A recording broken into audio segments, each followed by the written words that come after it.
I would like to welcome you all. Please feel at home. All you can do is marvel what ORAP USACF partnership has done to our school. This marriage of development started back in the year 2005 when our country was facing great challenges. The teaching and learning materials that we have been receiving ever since then have gone the long way in keeping our school afloat. As a result, our pass rate has increased from 0% to 32% over the past 3 years. I can't find words to thank you guys. All I can say is thank you. Yeah. Oh, you're welcome.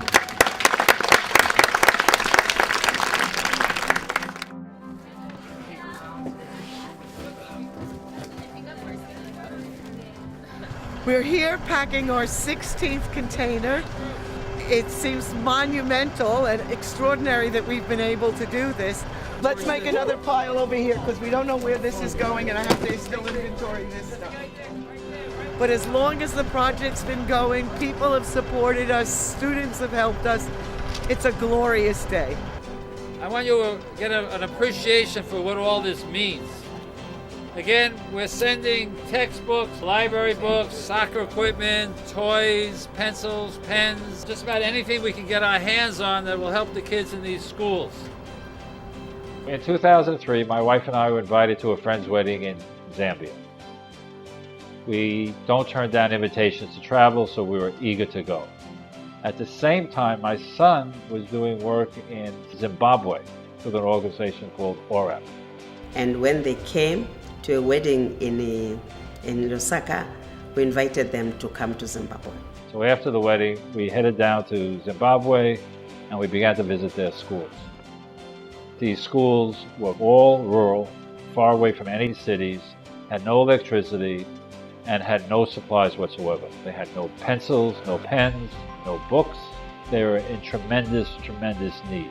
As we were just discussing our concerns about education and development, we then decided to know what could be done. And my school in New York, like many other schools, would throw out thousands and thousands of math books, science books. So we decided that we would go back to America, go to schools, pull out their math books, their science books, have the students bring in their own supplies, their own toys. And it was from that humble discussion that this organization has grown to be so big.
I'm very proud of my school, even if it is in the bund, right in the bush, but I'm very proud of it.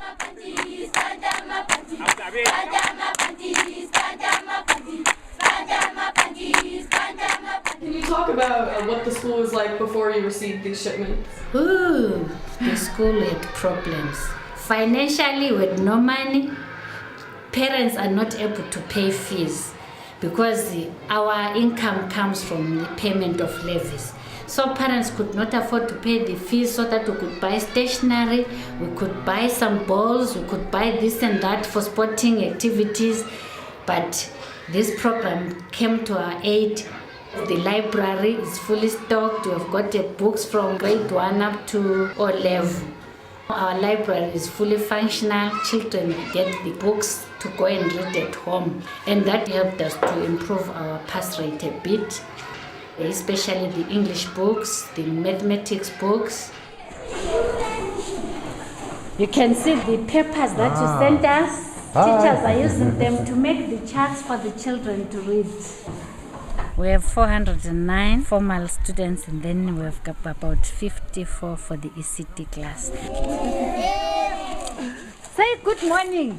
Say good morning.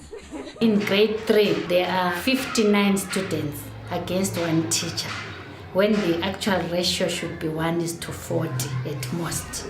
But you find that teacher has to manage a class of 59. So it really becomes difficult to give individualized personal learning to the children.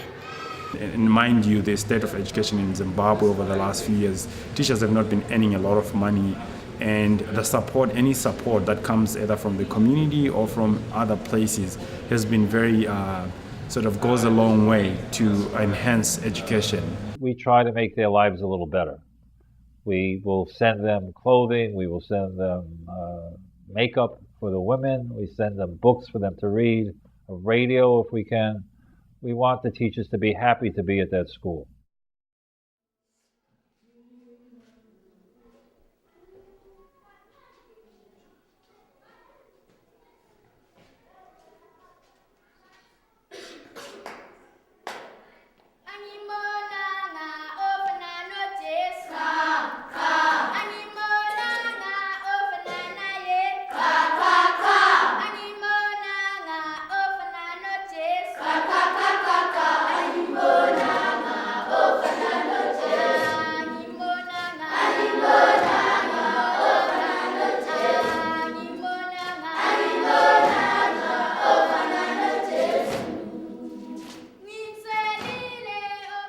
Well, the best part of my job is being inside this classroom, sharing with other people what they know, imparting what they don't know to them.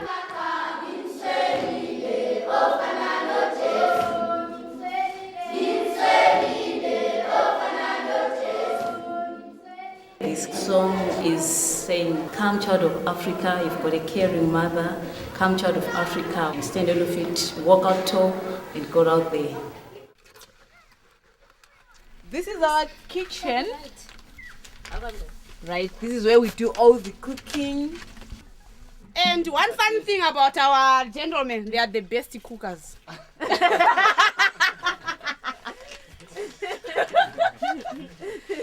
Is that true? No, it ain't. Okay, that's where we wash our dishes. Yes, as you can see, there is no sink. Now moving to the main house. This is the dining, the pantry. There's some food stuffs here. Okay. So that's where we keep our food.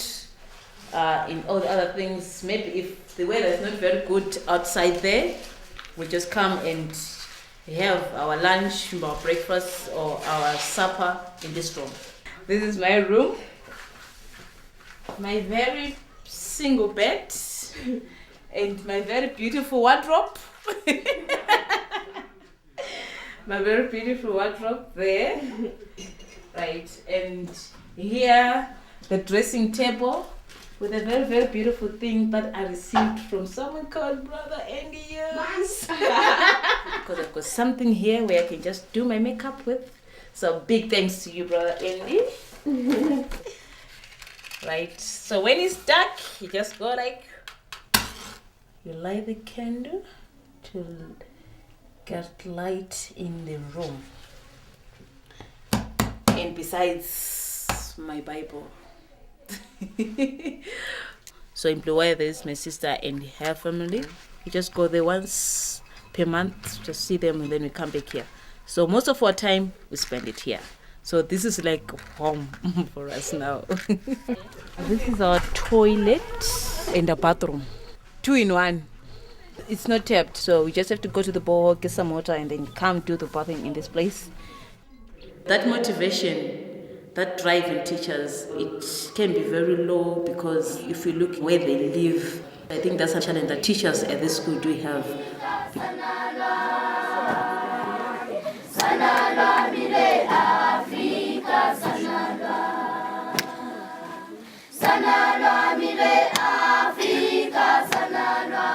Looking at the community where we are living, most of the people, they're orphans, they're staying with their guidance. Most of them, their parents passed away because of HIV and AIDS.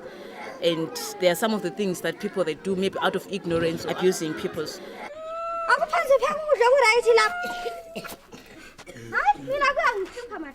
The play was all about children's rights. A child was staying with the aunt, and the aunt was very harsh on her, treating her, not giving her enough food, letting her take care of the younger brother who was sick.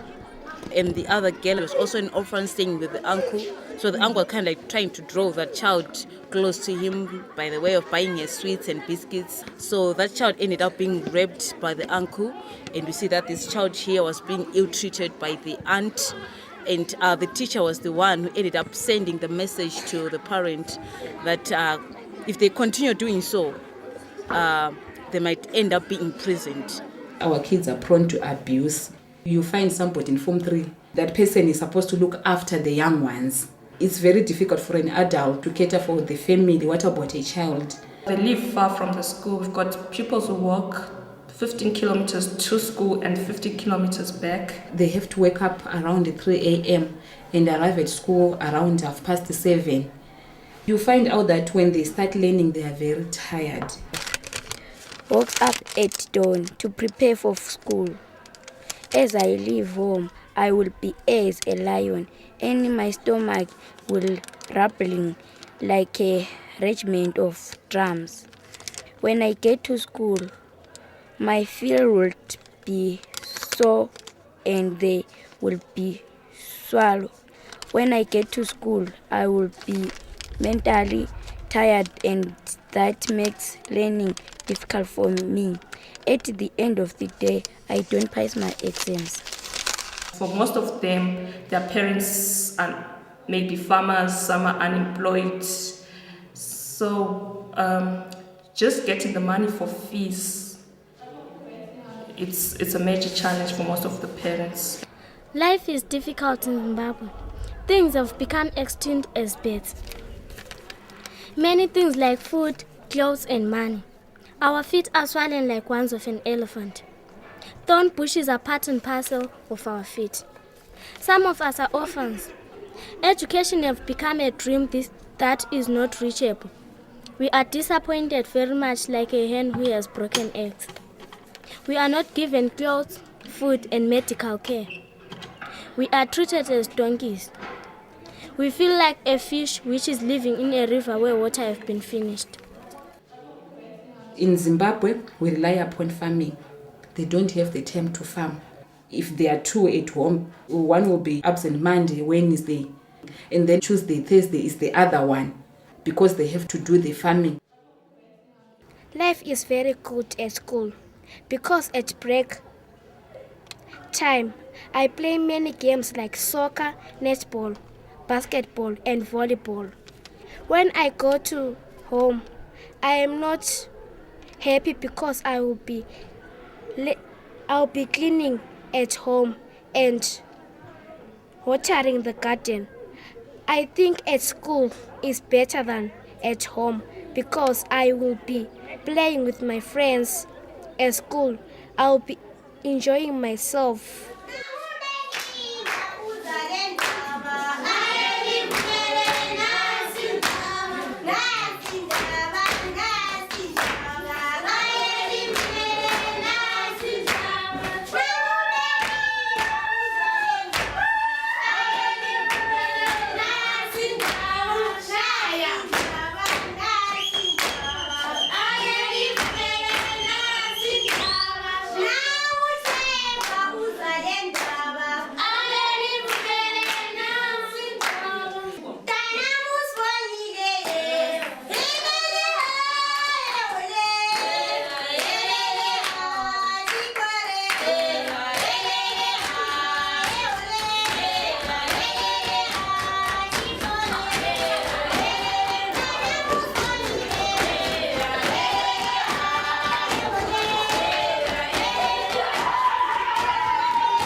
there are no 7 C's. We are in this world together. And poverty in one community is poverty for us all. I am very grateful that we have brave and kind communities going across seas to assist children that need books, that need equipment. This program is very important.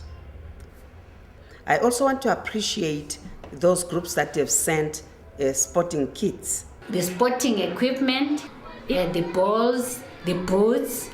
Even now when I talk, my team excelled well. They are proceeding to the provincial competitions. One of the things that USACF does is we bring soccer coaches to Zimbabwe every July. Lots of running, lots of scoring. What else do we want to do? I can see you're all doing it right now. We're smiling. Okay, we're having fun. Soccer is all about fun. So in 2010, we took a trip to the schools which partner with ORAP and USACF. The kids felt so honored that we'd come all the way from America to teach them soccer for 3 to 4 days in their schools. And they were so welcoming and so proud to have us there. We really love Super Soccer Stars because they come with the right philosophy. They want the kids to have fun and they teach skills to the students. Wait for the whistle. Ready, set. But the big thing is that having a soccer program and bringing soccer balls and soccer uniforms changes the lives of these kids. A lot of these kids will come to school just so that they can play soccer.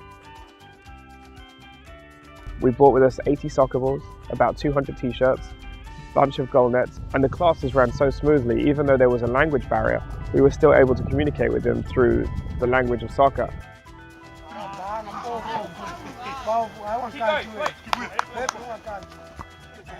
One of the best parts of the trip was working with the teachers themselves to teach them some of our coaching education ideas, so they're able to then give the same classes when we're not there. It's changing everything, it's changing the whole complexion of the schools, and it's very, very exciting. For me, having the opportunity to go to a far-reach place such as Zimbabwe and continue what we do here is the most rewarding experience. It's why I do what I do. The other project that we're really proud of is the furniture repair project led by Andy Hughes. His work has totally transformed classrooms, schools, and communities. 5 years ago, I had the opportunity to go to Zimbabwe. When I arrived, Moyo, who was our local ORAP representative, said to me, Andy, you know, we love getting all the books, but the fact of the matter is that the kids just don't have any school furniture and no place to sit and read their books.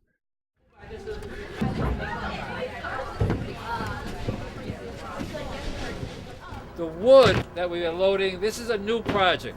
Andy, over there, he went with us this year to Zimbabwe, and we bought seat forms, lumber, we bought desks, tools, and in 2 days we repaired about 175 pieces of furniture. It went so well that we've decided that this is going to be an ongoing project. My speech will be incomplete if I do not speak of the newly found best friend of Dulucha Primary School, Mr. Andrews. You are a revelation and a source of inspiration to us. In a short space of time we have known you, you have transformed Dulucha Primary School to be one of the most resourced schools in Bubi district. As you can see, all the chairs that are here is because of the work of Mr. Andrew. We were assisted by volunteers from the local villages, parents, students, teachers.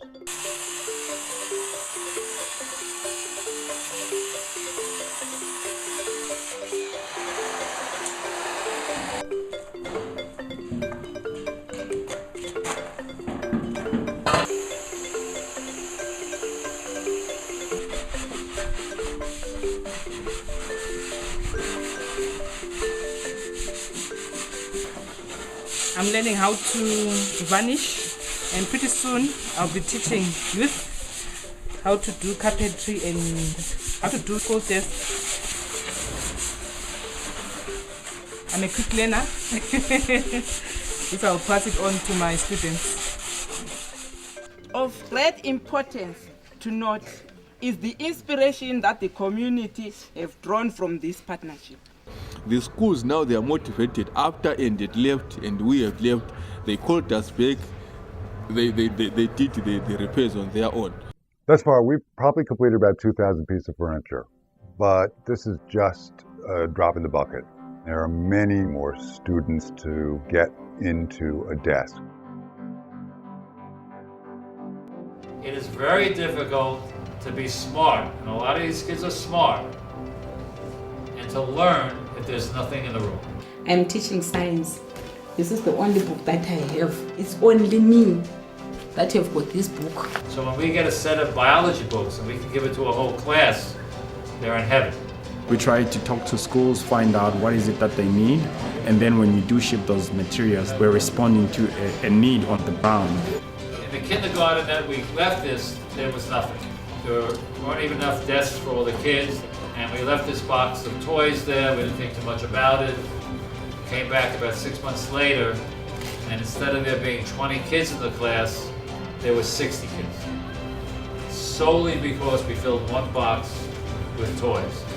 I believe that all of you could fill one box. Even those who had actually withdrawn from school, they have come back. The clothes, the shoes, the toys were distributed to them.